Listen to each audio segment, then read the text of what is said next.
Hi, welcome to my YouTube channel. ඉතින් ඔන්න අද අපි ඇවිල්ලා ඉන්නේ කඩවතට. කඩවත තියෙන රස කෑම තියෙන රෙස්ටොරන්ට් එකකට තමයි අද අපි ඇවිල්ලා ඉන්නේ. ඉතින් දැන්ටමත් ඔයාලා දකින්න ඇති අපි ඇවිල්ලා ඉන්නේ එපික් ඩයිනින් එකට. ඉතින් කඩවත ඉන්න කෙනෙක් නම් ඔයාලා අනිවාර්යෙන් මේ රෙස්ටොරන්ට් එකට ගිහින් ඇති. ඉතින් මේ වගේ තමයි එළිය ඔයාලට රෙස්ටොරන්ට් එකේ පේන්නේ. ඉතින් ඒ වගේම හරිම ලස්සන ඉන්ටීරියර් එකක් ඇතුලේ තියෙනවා. එළියේ ඩයිනින් කරන්න ෆැසිලිටිස් තියෙනවා. ඒ වගේම BYOB මේ රෙස්ටොරන්ට් එකේ තියෙනවා.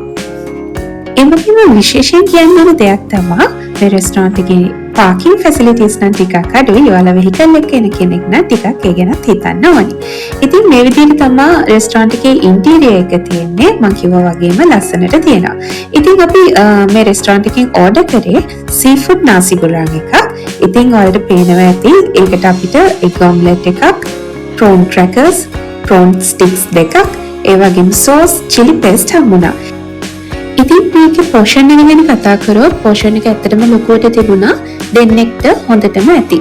ඒ වගේම ඔයාලා එපික් ඩයිනින් එකට එනවා නම් මේකේ තියෙන මීට් ප්ලැටර් එක try කරලා බලන්න. අපි දෙන්නා ඒ වෙනකොට හොඳටම බඩ පිරিলা හිටපු හින්දා ඒක ගත්තේ නැහැ. ඒ වුණාට මේකේ ගොඩක් යන්නේ මීට් ප්ලැටර් එක කියලා කිව්වා. ඔයාලත් එතනට ගියොත් try කරලා බලන්න.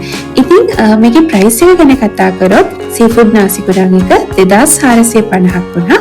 ඒ වගේම සර්විස් charge එකත් add වුණා.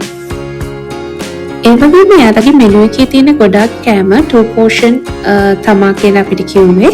කෑම වල රසත් හොඳයි. ඉතින් අපිට සර්විස් එකත් recommend කරන්න පුළුවන් මට්ටමක තිබුණා. ඉතින් ඔයාලත් එපික් ඩයිනින් එකට ගිහින් තියෙනවා නම් ඔයාලගේ අයිඩියා එකක් මොනවා වගේද කියලා කමෙන්ට් එකක් දාගෙන යන්න.